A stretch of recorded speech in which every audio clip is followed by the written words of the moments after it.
All right, so let's dive in. We're going to talk about millennials, the baffling, confusing, massive generation, and we'll talk about what they mean for end-of-year fundraising, what's happening in their world, what we should do about it, and then what we might think about going forward. So a couple of you know this, but these events tend to be certified for 1.0 CFRE credits. If that matters to you, it is a professional certification. You need about 15 every 3 years to stay up to date. You can always go check it out. It's a nonprofit organization that focuses on certifying fundraising professionals like many of you. We know that a lot of you don't have as large development budgets, professional development budgets, as you might have had a few years ago. And so really, really glad to do this. And a big thank you to my colleague, Simone, who puts all the legwork in to make this possible and get it approved. All right, today's agenda, here it is. I won't say it all out loud, but big note here is that the recording and the slides will be sent around later today. So if you want to furiously take notes, because you know all the research about how putting pen to paper really helps memory, do it. If not, sit back, have some coffee or tea, enjoy yourself, and we'll get all of this out to you later. Also, you might think, wow, some of this is really helpful, and my colleague so-and-so really needs this, and so you'll be able to pass that along to them at some point. All right, very quick intros. I've gotten to know many of you over the past year, but for those of you that don't know me, my name is Patrick. I am delighted to be the co-founder and co-CEO of FreeWill alongside my wonderful friend Jenny. And we are really just thrilled every day to work alongside more than 100 wonderful folks at FreeWill. As of this morning, we've crossed the $4 billion mark in terms of total bequests and stocks and QCDs and major gifts raised for charity. So that's really, really fun and just a great group of people to work alongside. Before we get started, one thing we like to do in these sessions is a big thank you for joining, is give away a whole bunch of books. So there's this really great new book out by Sarah Stein Greenberg, who I actually know because she is the executive director at the design school at Stanford, which is sort of best in class design thinking. And she just published a book called Creative Acts for Curious People: How to Think, Create, and Lead in Unconventional Ways. It's a great book on leadership. It's also a great book on sort of everyday life and thinking about what are the small changes that you can make in your professional life, in your personal life, in your family life, in your sort of health and physical existence that might lead to some really cool different outcomes. So if you would like this book, we would be delighted to send it to you. And we're going to send it to 20 people because sending it to all, I don't know how many people are on that call, about 600 people is too expensive at the moment. So make a note in the survey and make sure you send your address, and we'll pick some folks out and we'll send it to you later today. So by the way, these books are also available on Amazon, so if you don't get it, still highly recommended. I think it's 20 bucks. All right, so we asked you how your week is going. Some really positive signs here. As you can see over time, this top blue line is happiness. The yellow line is anxiety, ticking up a little bit. Loneliness is staying very low, but you can see a really big shift from August, which was a little bit of a down moment for everybody. And you can see how much higher we are from early days in pandemic. So very exciting stuff there. We also do this regular check-in on how confident folks like you are about hitting your goals this year. You can see we're ticking back up, but actually a little bit lower than where we are in the summer. So I believe we're averaging about 3.85 right now in terms of overall averages. Higher than 2 weeks ago, not as high as 3 weeks ago. So we'll keep an eye on this, and it's always helpful to understand how your peers are feeling about things at the moment. All right, so that's enough about you and me. We're going to get into millennials, which is also many of you and me. When we asked you how you describe millennials, especially in a fundraising context, here's what you said. So a lot around potential, passionate, tech, busy, savvy, engaged, curious, fast, future, but then things like untapped, savvy, small. There's some confusion here about how to do it. And so hopefully we'll talk more about how to make the most of this group who's really passionate about a lot of different causes. So when we talk about millennials, let's actually make sure we're talking about the same folks. So millennials are folks born starting in 1981 all the way to 1996, 15-year age group, 25 to 40 in 2021. There are 72 million of them. They recently surpassed baby boomers to be the largest American generation. There are more millennials born in the US than baby boomers born in the US. Baby boomers got larger due to immigration. Millennials have since passed baby boomers as some of the baby boomers pass away. More than half of all Americans are millennials or younger, so this is really important. A couple more shared facts to get us started. Millennials tend to be more educated than older generations. 40% of bachelor degrees compared to 25% of baby boomers and 10% of silent generation. If you haven't heard the term silent generation, just think the generation before the baby boomers, born into about 1944. They're much more diverse than boomer and Gen X parents.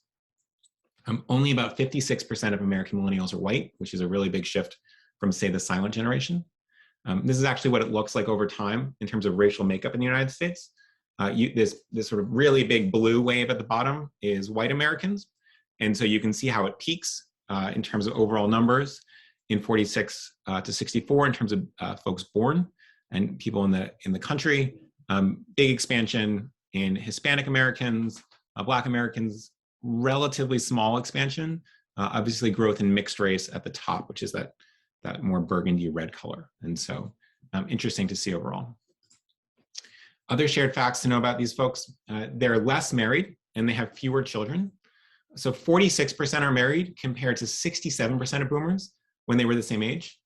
And in 2016, 48% of women 20 to 35 were moms compared to 58% of baby boomers at the same age. Birth rates are significantly lower for women with advanced degrees, by the way. So when we think about your donors, they're going to lean more affluent, they're going to lean more educated for the most part, and it's not true of everybody, but for the most part. Education is particularly highly correlated with charitable giving. And so this means that these trends are even more true of your donors. Women with less than a high school education had 50% more children on average than women with graduate degrees, just to put this in context. So it can be helpful to think about the generation, but also we want to zero in on the folks that you're most likely to be asking for major gifts. One thing that's really important as we think about millennials is that it's not a monolith. And certainly there's a lot of subdivisions, but one thing we like to think about sometimes is what's called the Oregon Trail generation. There's a great long Medium article about this that coined the phrase, but we'll unpack it for a moment. So these folks are born from 1981 to 1989. So they're 32 to 40. I don't know who else on the call is part of this, but I am certainly. And they're the last generation to remember life before the internet. So and widespread cell phones, right? Meaning that we are the youngest people who had a meaningful part of our life pre-internet and pre-cell phones. They headed to college just as 9/11 happened, and they have a more globalist lens than many early generations. They remember the Clinton years and sort of remember the Lewinsky scandal as one of their first moments of political awareness, but things like the 2000 election, the Bush-Obama years, the Iraq War, et cetera, tend to be really dominant in their consciousness. Some of you may know this from talking about it at one other point, but there's a way that actually selfies explain the Oregon Trail versus a younger millennial. So if you take a selfie with your phone, you can, if you watch someone take a selfie, you can actually tell if they're an Oregon Trail generation or a younger millennial. How is that possible? So take a moment in the chat and let us know.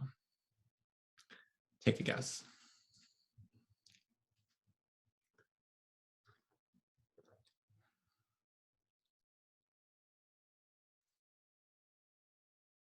Really good guesses here. Okay, so dominant guesses, filters, the angle, whether it's the up or down angle.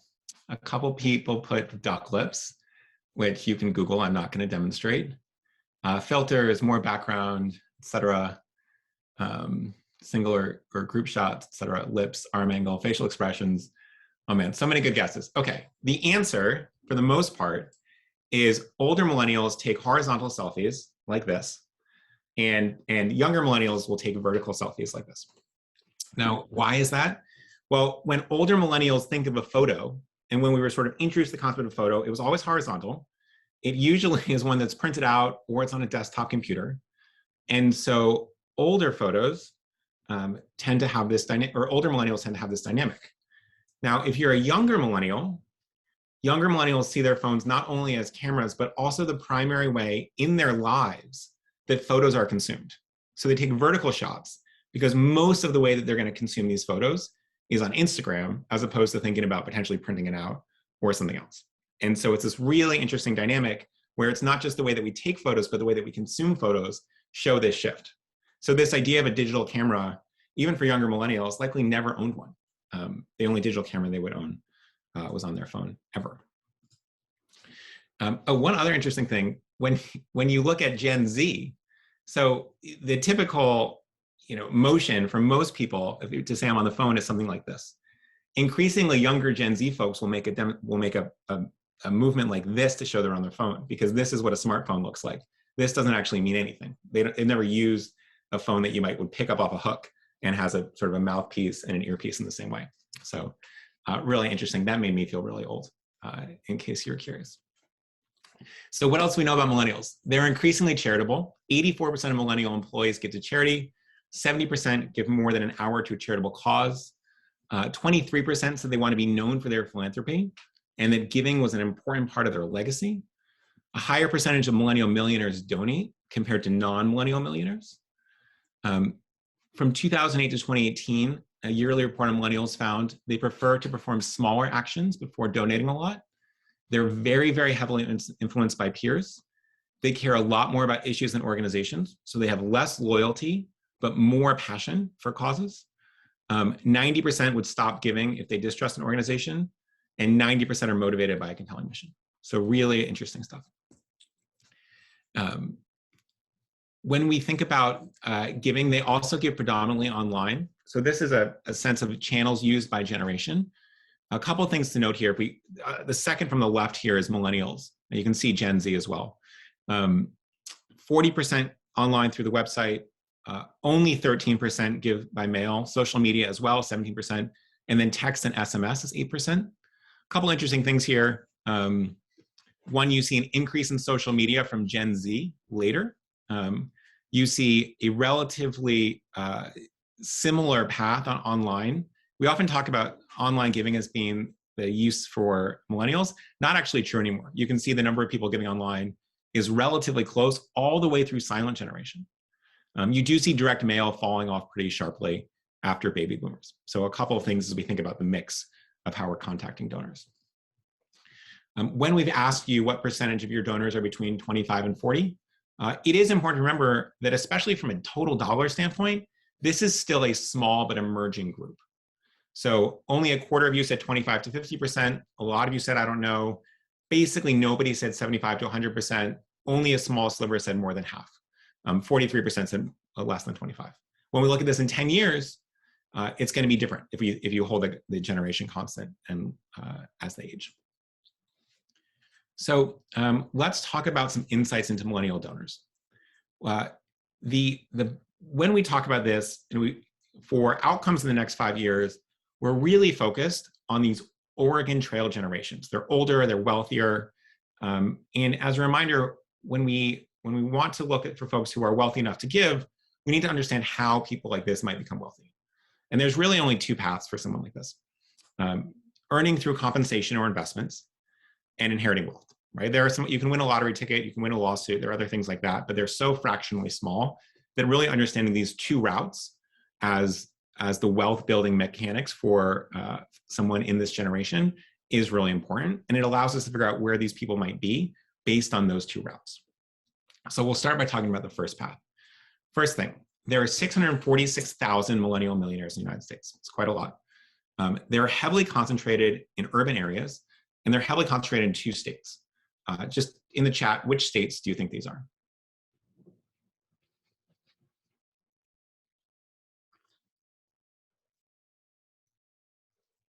We've got a handful of guesses for Texas, but otherwise everybody is mostly correct. So it's New York and California. If you look at this, New York, California first, 44% of all millennial millionaires live in one state, and that's California. 14% live in New York, that's number 2.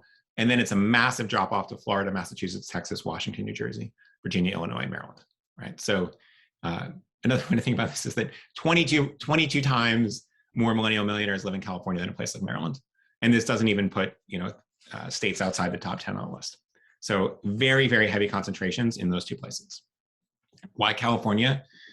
You probably know this, the tech boom has created millionaires, especially at tech giants. So people think about millennial millionaires as startup founders. Not quite. A much larger group of millionaires will be at these tech giants, Google, Facebook, Netflix, Uber, Airbnb, LinkedIn.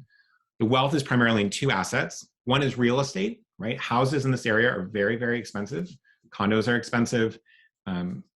Some of you will have tried to rent or buy in the Bay Area and found just how brutal this is. 2 bedrooms are routinely going for well over $1 million. They don't have to be very nice. So real estate is important, but it's very unlikely to be a source of gift. You are unlikely to get the apartment that someone lives in from an older millennial. Now, stock, on the other hand, is very, very likely to be a source of gifts. So this is really important because stock is not just investments that this group is making, but at these tech giants, remember, they're publicly traded companies.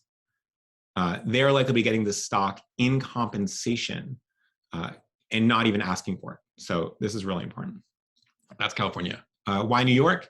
A booming stock market has helped investment professionals become very, very wealthy. Also, consultants and lawyers at top firms.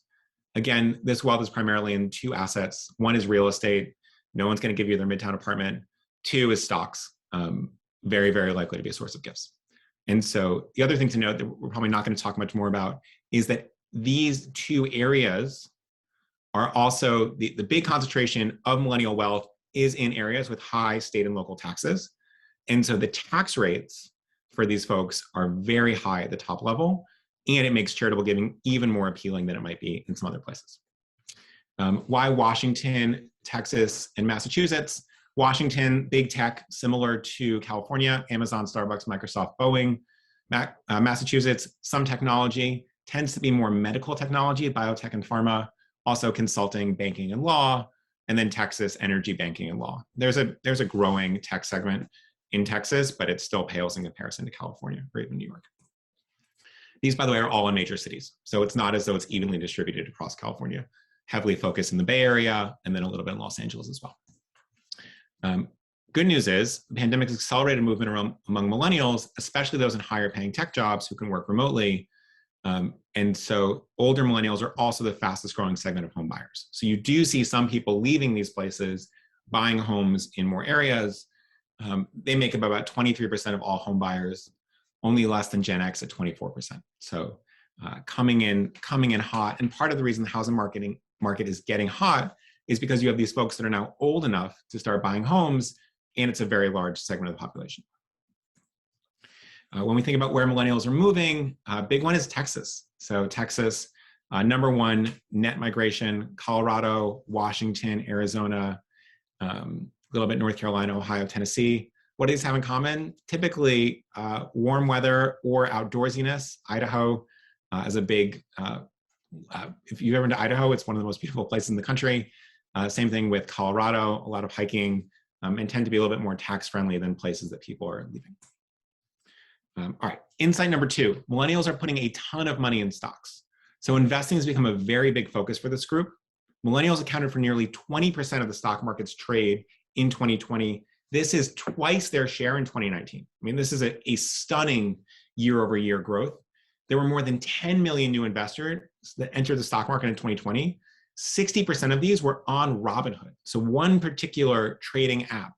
If you don't know what Robinhood is, it's sort of like an E-Trade or Charles Schwab Online, very heavily used by Robinhood to buy and sell stocks and mutual funds.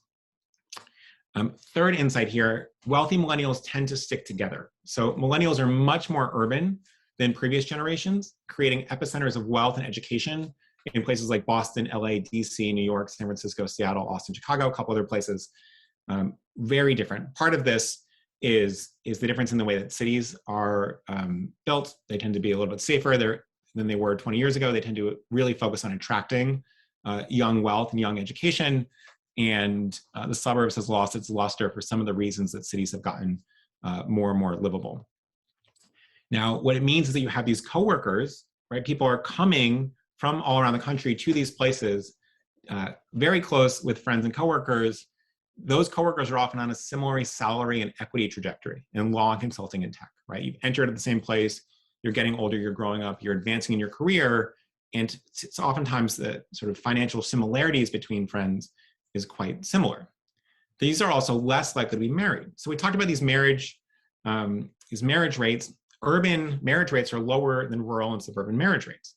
So you have these tighter groups of wealthier folks in cities at similar levels, and that creates different types of opportunities than you might have thought about with boomer couples living in the suburbs.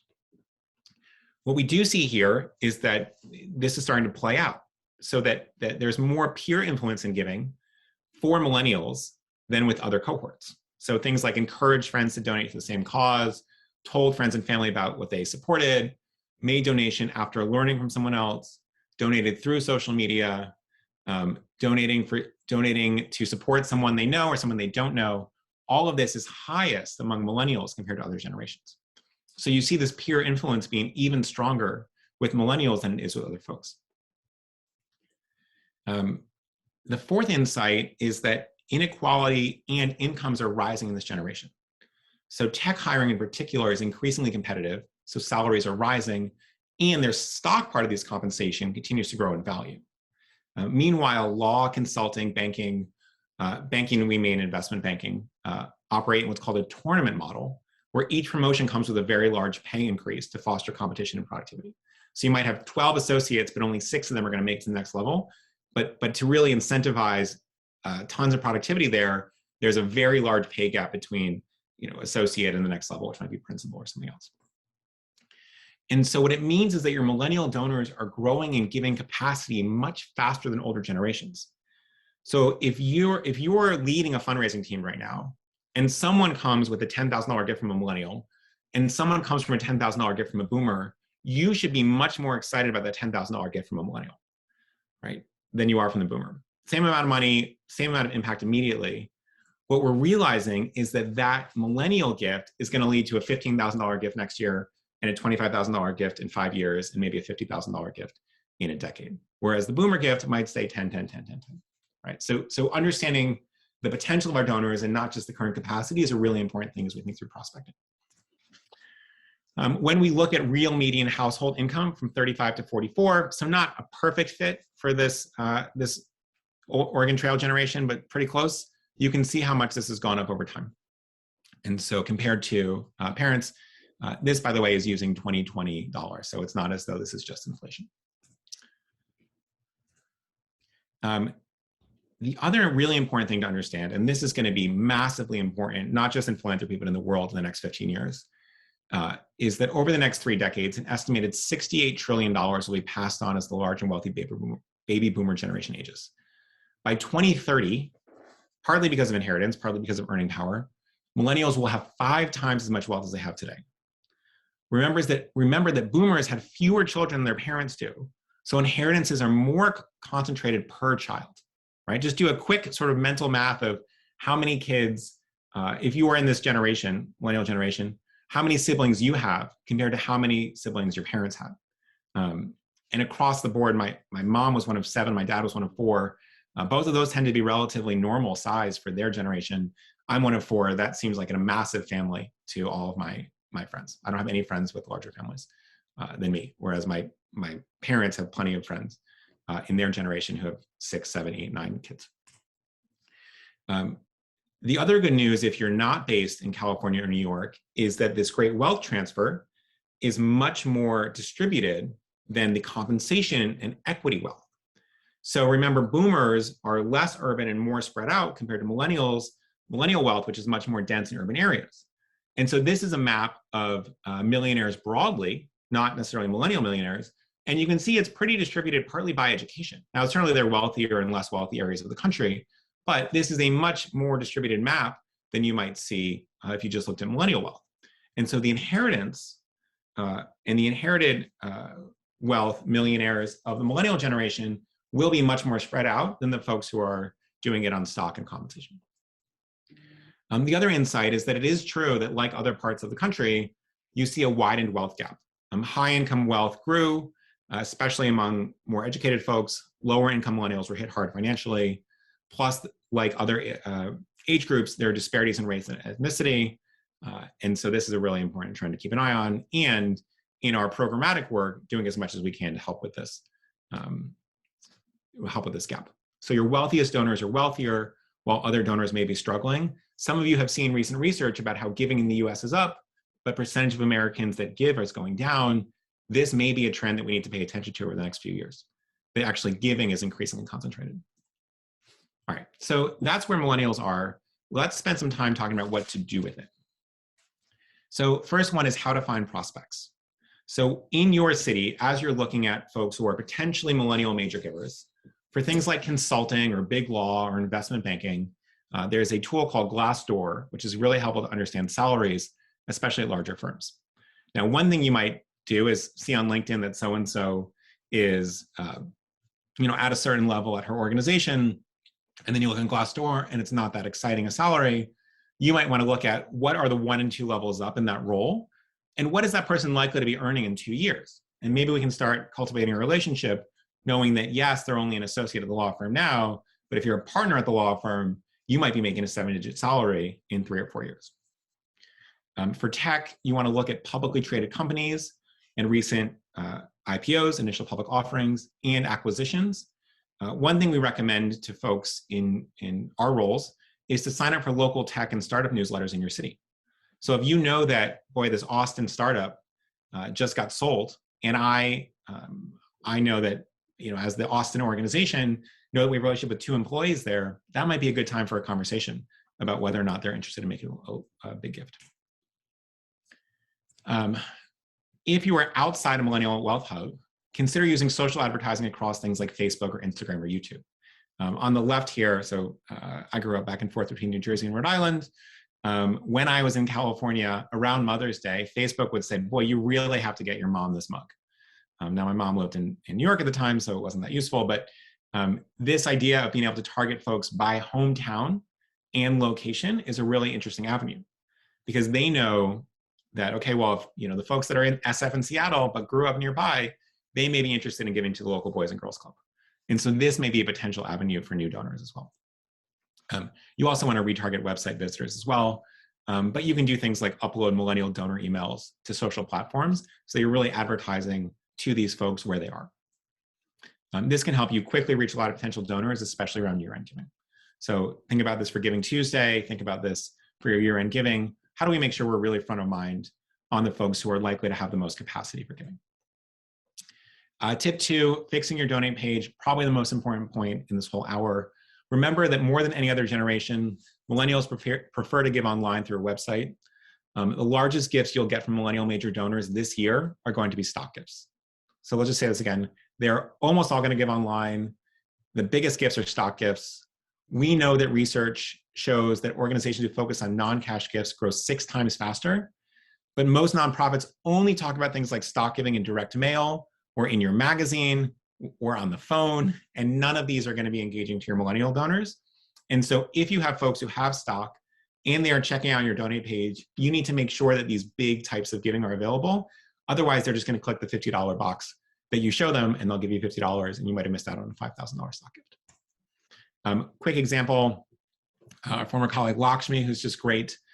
She's a Harvard grad. She's a world traveler. She's a former engineer at Google. She was at FreeWill for a while. She's an older millennial. You can note the horizontal selfie that Lakshmi takes. She has a whole bunch of Google stock from her time there. When we talked to her about it, she says it feels different, like bonus money, which is very different than my salary. And she'd prefer to give stock. She really likes animal rights and disaster relief, but nobody ever asks. And it wasn't obvious on the website, so instead she gives $75 and calls it a day, right? And so this is a potential semi-major donor who probably over the next 10 years becomes a major donor, and yet we never really uncover this behavior because the website is actually orienting people to just give them $35. So super important.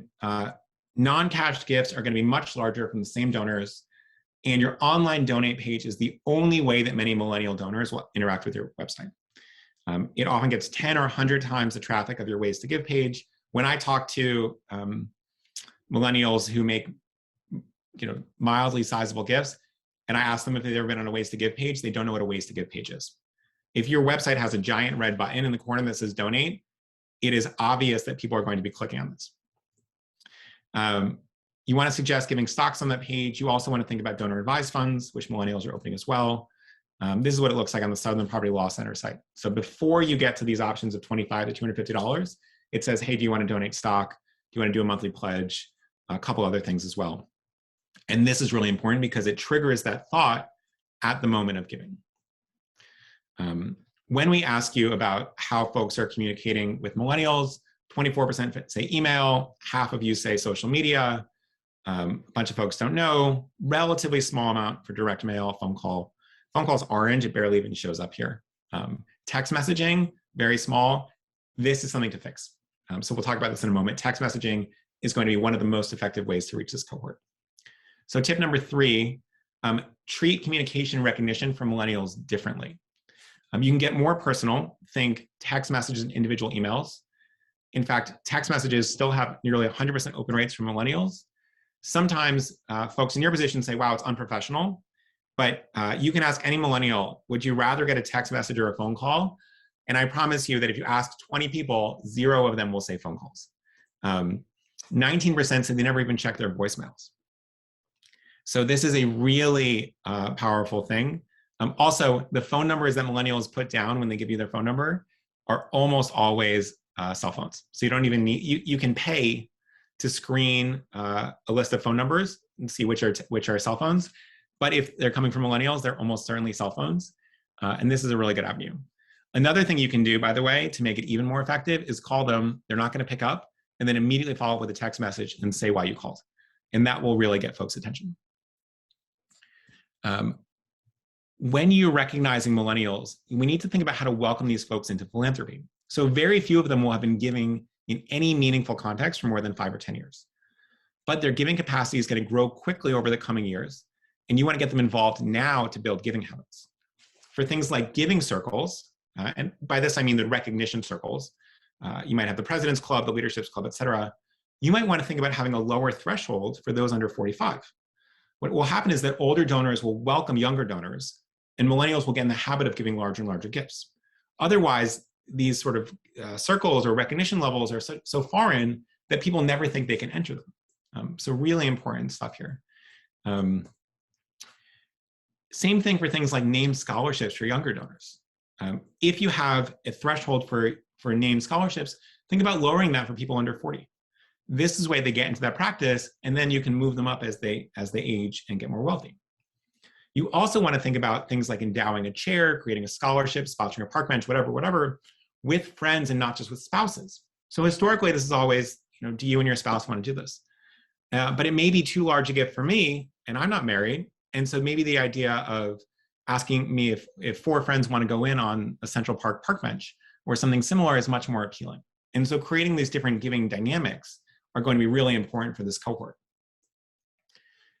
Other thing to note, one of the things that is the most powerful things we've seen in stewardship, it can be adapted for millennials. So this is what it looks like. It's called the Thinking of You note. Many of the most successful nonprofits and particularly most successful fundraisers use this. It's very quick. So you note something specific this person helped to fund, you share something you saw in action, and you keep it extremely short. Big tip, do this via text message. Also send pictures with it. It's going to be really memorable and high impact. So the next time you ask, you'll get much larger gifts. Some people say, I don't really want to text because I don't want to give them my personal phone number. You can set up a Google Voice number to text. We won't go into how to do that now, but you can Google it, obviously, and a very easy way to do this. Also this way, if you end up leaving your job, all this contact is there for whomever comes after you. So what does this look like? Subject, thinking of you. Again, if it's a text message, no need to have a subject. Sean, I walked by Sam on campus today. She was explaining a geometry concept to another student, and I think she was doing a pretty good job. I know that the scholarship that you, Sarah, and Will funded, meaning, remember this is a friend community doing it, is making a big difference to Sam. But I thought you'd like to know that it seems to be helping other kids too. Have a great day, Patrick. This is the whole message. But this comes out of the blue, and it's really going to make this donor's day. They're going to probably forward this to Sarah and Will, if Sarah and Will don't get messages from you already. And then the next time they're thinking about funding something, it's going to be much bigger. All right, tip 4. Remember, millennials want to support a cause more than a specific organization.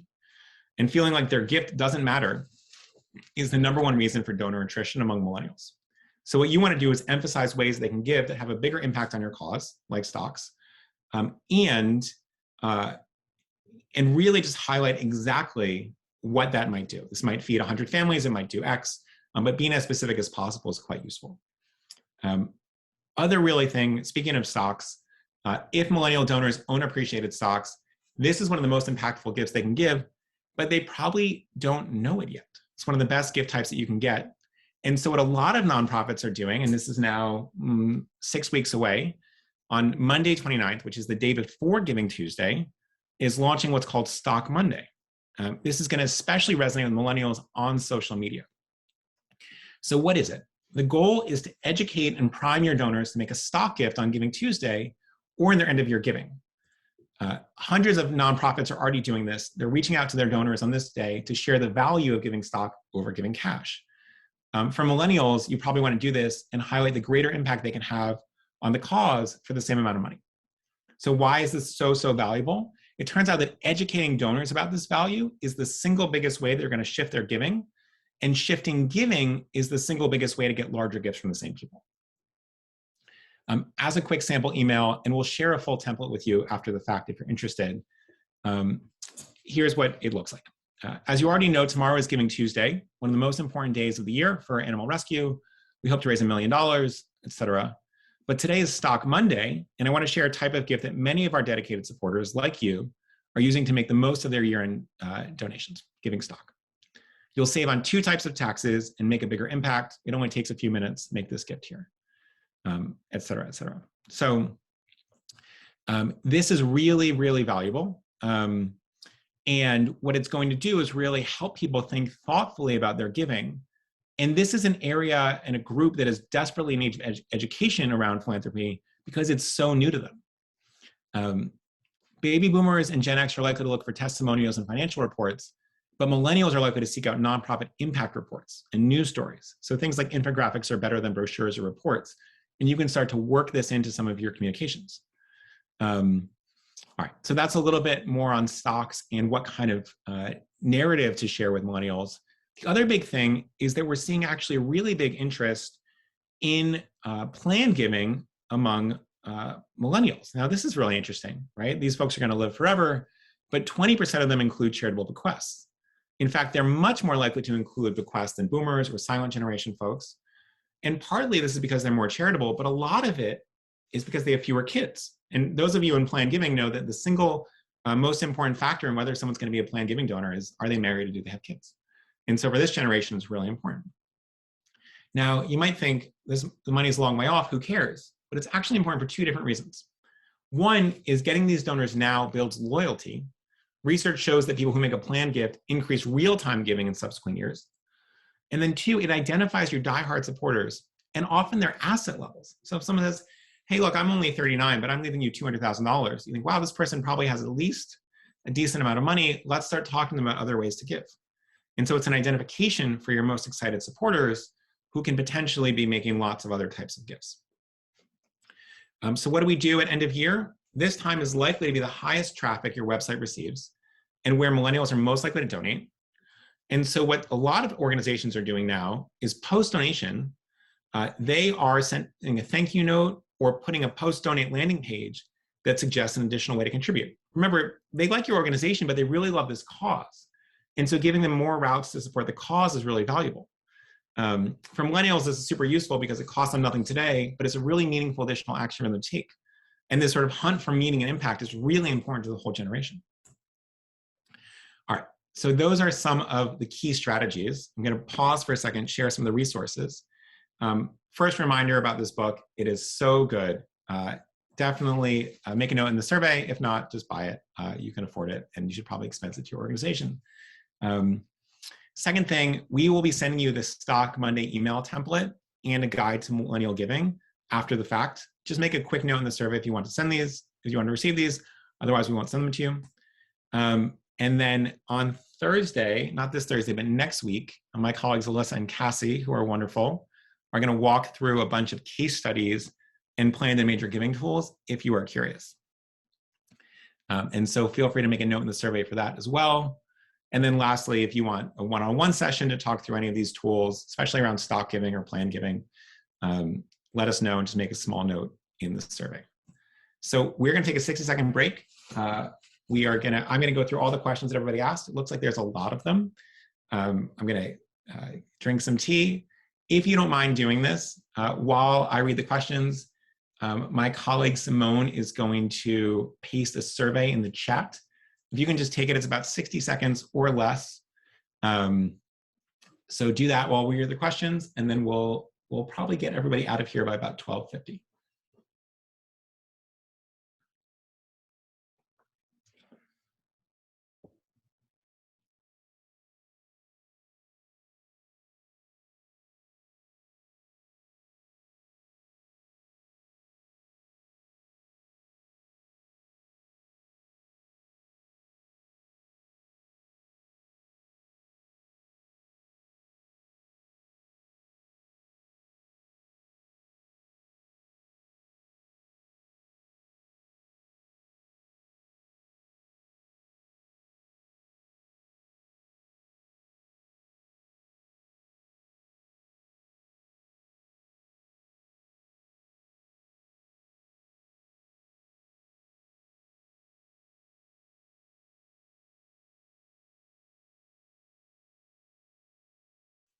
All right, a couple questions. First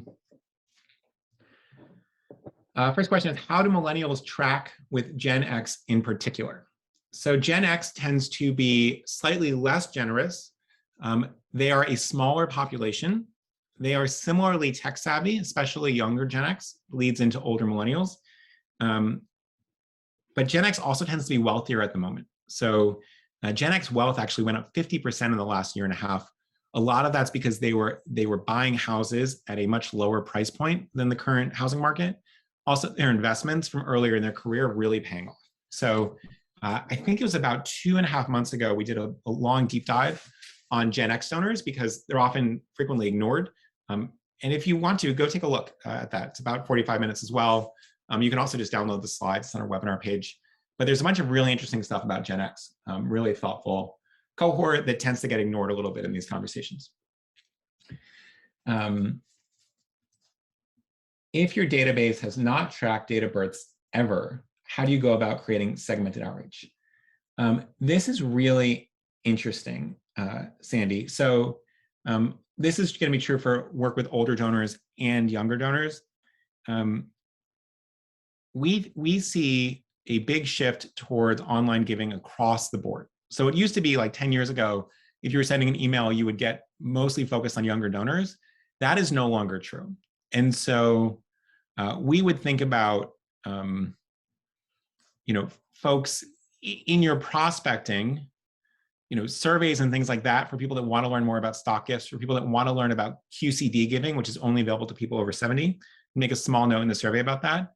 And then use that to start sort of understanding it and creating a group of folks that you could actually do some research on for some of these major giving conversations. Then your research is going to be easy enough. If you find them on LinkedIn, you'll have a good sense of what age bracket they're in, and you can tailor some of these conversations that way. So if you think about this from a one-on-one context, it's going to be really important. But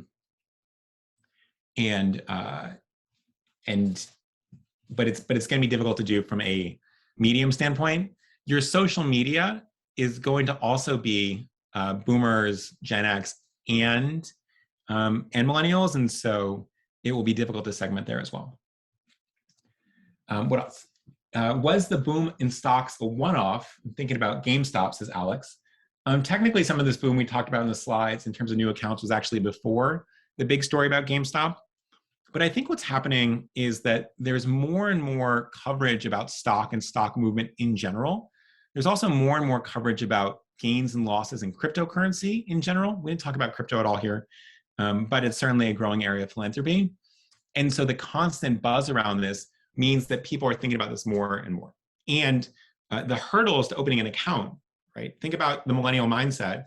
Do I log on to Robinhood and see, wow, I could put $1,000 in, and maybe I can put another 1,000, maybe I could put 10,000 in, versus do I have to go to Main Street and talk to a Raymond James advisor who's a total stranger, who's probably going to think I'm too poor to do this, right? And that the lower threshold for getting into investments is really tailor-made for the millennial generation, who is then going to be escalating things over time.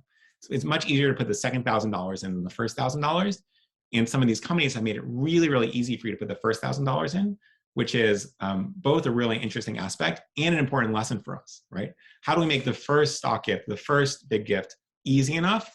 Because the second one's going to be easier. We need to really lower the barrier. Let's see. If you call and send a follow-up text, do you leave a voicemail or hang up and send the text as your voicemail message? Melissa, we see that people have a lot more success with the hang up and send a text message. It's easier to consume. We do see a sharp decrease in people listening to voicemail. People strongly prefer text messages in this cohort to voicemails. I don't know how voicemails became so inconvenient, but they are not well liked, especially if you can put the same message in text. You're also much more likely to get a rapid response from text because it allows someone to text back instead of having to call you back, which is going to be more challenging. So we would do that. Is Stock Monday a movement, an official nonprofit, or an idea FreeWill is recommending? Thank you. Stephanie, it's an idea that we are recommending, but partly it's really taken off. So there are about hundreds of organizations are already doing it. And we expect this thing to exist well beyond FreeWill partners. And it's just, it's something we induced based on all the research around how valuable stock giving is in terms of moving these gifts to larger gifts from the same folks. Let's see. There's a good question here, which I don't have the answer to, but I'm going to ask it in case somebody else knows. We have had trouble identifying ways for millennials to give to our organization through Venmo. Any advice on how to set up a corporate account? This is from Paige. So I don't know Paige, but if anybody has the answer, please put it in the chat now for Paige.